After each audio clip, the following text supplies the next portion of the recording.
नहीं जाना, हम अंधेरे में थे कि हमने तो कुछ नहीं जाना था। ये व्यवहार कैसे जीना है, कैसे पीना है, किसको नमन करने का है, किसके साथ चलने का है, कौन हमें जिलाता है, कौन पिलाता है, कैसे चल रहे हैं ये पूरा विश्व, वो तो पहले हमने नहीं जाना।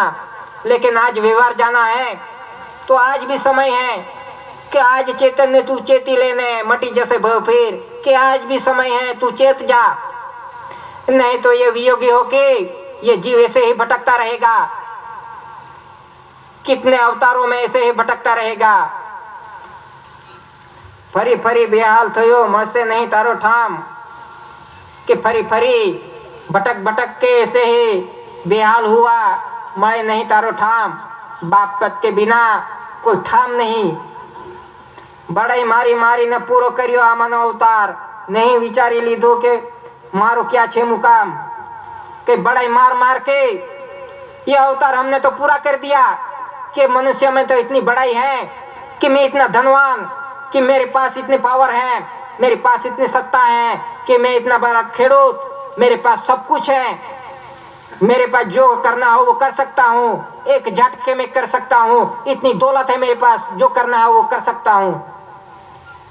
और मेरे पास इतना ज्ञान है कि मेरा जैसा किसी के पास ज्ञान नहीं। इतनी बड़ा है मनुष्य के अंदर। तो वो बड़ाई सृजनहार के पिता के सामने नहीं चलेगी। कोई खेडूत हो तो वो कहता है कि मैंने तो इतना पकाया, इतना क्विंटल पकाया या इतना टन पकाया ये अनाज, वो तो बोलता है मैंने पकाया है, खुद पकाया है। वो तो सृजनहार पिता को तो भूल जाता है। वो कौन पिकाने वाला है? ये पवन पानी कणी के बिना तो धान्य कणी पिक नहीं सकती, और जब पिकता है तो वो खुद बोलता है मैंने पिकाया, इतना पिकाया मैंने। वो तो जो देने वाला है, पिकाने वाला है, उनका तो नाम ही भूल जाता है, और मैं पकाता हूँ और मैं खिलाता हूँ। इतनी बड़ा है मनुष्य के अंदर कि मेरे पास इतनी दौलत है, मैं ऐसे कर सकता हूँ। बड़ाई मारी मारी न पूरो करियो आ मानो अवतार, नहीं विचारी लीधो मारो क्या छे मुकाम, कि उसने तो ये विचार नहीं किया कि मैं ये बड़ाई मार मार के कहाँ जाऊंगा,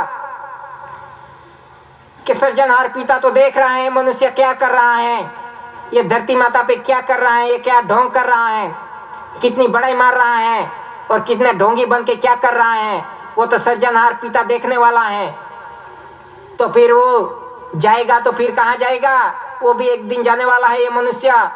तो वो सृजनहार पिता तो वो देखता है हरदम तू क्या कार्य करके आया है, तो फिर वो बाप के घर कैसे बुलाएगा? नहीं ते विचारी लीधो मारो क्या छे मुकाम, ते पवित्र ठाम दर्शावा खातर साचो पुरुषार्थ योग, ते पवित्र पुरुषार्थ योगे कुंवर जगेंगे या ना छे, कि ये पवित्र ठाम दर्शाने के खातिर कि हम ऐसे ऐसे नहीं बाप के घर पहुंच जाएंगे, इसके लिए हमें मेहनत करनी पड़ेगी, पुरुषार्थ करना पड़ेगा। कोई ऐसे ऐसे आरती बोलने से कोई बाप के घर नहीं पहुंच जाएगा, कि इतनी विधि करने से हम बाप के घर नहीं पहुंच जाएंगे। वो तो हमें खुद को सोचना है। हम जैसे ये धरती माता पे जिएंगे, जैसा हमारा व्यवहार होगा, इसी आधार से हमारा पहले से नक्की हो जाता है कि हम बाप के घर जाएंगे कि कहाँ जाएंगे।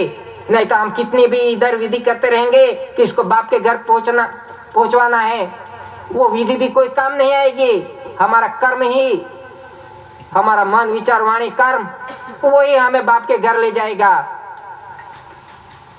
ते पवित्र ठाम दर्शावा खातर साचो पुरुषार्थ योग, ते पवित्र पुरुषार्थ योगे कुंवर जगेंगे आना है, कि ये पवित्र पुरुषार्थ से ही ये दादा धरती माता पे आगमन हुए हैं। कि दादा भी ऐसे नैसे नहीं ये व्यवहार दिखाया, दादा ने भी कितना पुरुषार्थ किया, ये खुद के लिए नहीं लेकिन पूरे विश्व के लिए पुरुषार्थ किया दादा ने, कि कोई विश्व अंधेरे में ना रह जाए। तो इसी तरह से ये दादा ने कहा है कि मैं भी ये पवित्र पुरुषार्थ से ही ये धरती माता पे आके पूरे विश्व को व्यवहार दिखाया और डिक्लेरेशन करवाया पूरे विश्व के पास कि कोई भी देश अंधेरे में ना रह जाए। स्वकर्ता पितु के कुंवर जग्यांगे आना छे। स्वकर्ता पितु के जय।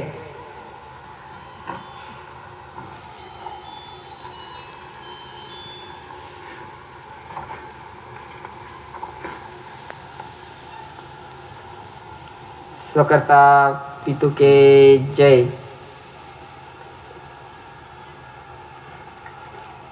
अमल है जब भी अमली नहीं, अमली प्रमाण प्रत्यक्ष हो कि जब से सृष्टि का सर्जन हुआ तब से ये कुदरती रचना की रचना है वो एक बार हो गई, उनका वेला रचना एक बार हो गई तो उनकी लाइन कि उनकी वेले एक बार बीज का निर्माण हो गया, उस बीज में से ये उनकी वेली चालू है कि नया बीज फिर लाना नहीं पड़ा कि अमल है या जब भी अमली नहीं, अमली प्रमाण प्रत्यक्ष हो कि सर्जनहार पिता ने तो सृष्टि का सर्जन किया तो ये पवित्र शुद्ध, ये पवित्र धरती, पवन, पानी, कणी वो तो बहुत शुद्ध थे, एकदम पवित्र शुद्ध, कोई मलित नहीं था। ये प्रकाश भी स्वच्छ था, ये पानी भी स्वच्छ था, ये धरती माता भी स्वच्छ थी, ये हवा भी स्वच्छ थी। लेकिन धीरे धीरे ये सब अब बिगड़ने लगा कि ये आज पवन भी कितना बिगड़ गया है, ये वायु वो भी कितना प्रदूषित हो गया, धरती माता भी कितनी बंजर हो गई, ये पानी भी कितना खराब हो गया। ये सब कुछ आज देख रहे हैं कि ये सब कुछ खराब किया है तो वो किसने किया है, वो खराब करने वाला कौन है, इस सृष्टि जगत को बिगाड़ने वाला कौन है? तो वो ही होशियार प्राणी को जो विश्व बोलता है कि मनुष्य अवतार ही होशियार प्राणी है, तो वो ही तो पूरा विश्व को बिगाड़ने वाला वो ही मनुष्य है कि वो पूरा विश्व को ये मनुष्य ने ही बिगाड़ दिया। लेकिन ये धरती माता पे जो पशु पंखी ढोर ढाकर जो मूंगे जीव हैं वो तो आज दिन तक उसने कोई भी विरोध नहीं किया। जो सर्जनहार पिता ने उसको जैसे ही भेजा था,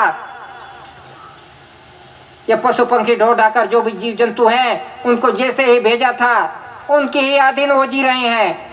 उसकी रचना में या उसकी रहनी कहनी में आज दिन तक कोई भी फेरफार नहीं हुआ। जो पशु पंखी ढोर ढाकर हैं उनको जो भी खाना दिया वो ही खाते आ रहे हैं कि गाय भैंस जो भी है शाकाहारी हैं, जो घास खाते हैं वो घास ही खाते जी आ रहे हैं। वो कोई मांस मटन ऐसा कुछ नहीं खाते। गाय है तो वो घास ही खाएगी, ये भैंस है वो ही घास खाएगी, और जो सिंह है, वाघ है, जिसको लोह पीने का दिया है वो लोह ही पिएगा, वो घास नहीं खाएगा। उसके खाने में आज दिन तक कोई फेरफार नहीं हुआ। जो भी पशु पंखी ढोर ढाकर हैं वो तो कुदरत के अधीन ही जी रहे हैं। लेकिन ये मनुष्य ही ऐसा होशियार प्राणी है कि उसने तो सब कुछ डाल लिया, सब कुछ ले लिया। जो धरती माता पे जो कुछ भी दिखा वो सब कुछ खा लिया। सर्जनहार पिता ने तो ये मनुष्य के लिए ये पवित्र कणी आहार दिया था, ये शुद्ध कणी दी थी कि पवित्र शरीर रखने के लिए ये शुद्ध आहार दिया था। लेकिन ये मनुष्य को इतने में शांति नहीं हुई तो सब कुछ ले लिया। आज ये पवित्र आहार है, ये पवित्र कणी है, ये शुद्ध कणी है, ये पवित्र कणी है, लेकिन इसमें भी आज क्या मिला दिया? आज सब कुछ मिला दिया इसमें, उसमें लोह भी डाल दिया और सब कुछ मिला दिया। ये पवित्र कणी को भी आज ये मलित कर दी। तो वो बिगाड़ने वाला कौन? तो इसी तरह से ये सृष्टि पे जो भी नाश करने वाला है और कुदरत का विरोध करने वाला है वो मनुष्य ही अवतार हैं। पशु पंखी ढोर ढाकर तो वो जैसे जीते आ रहे हैं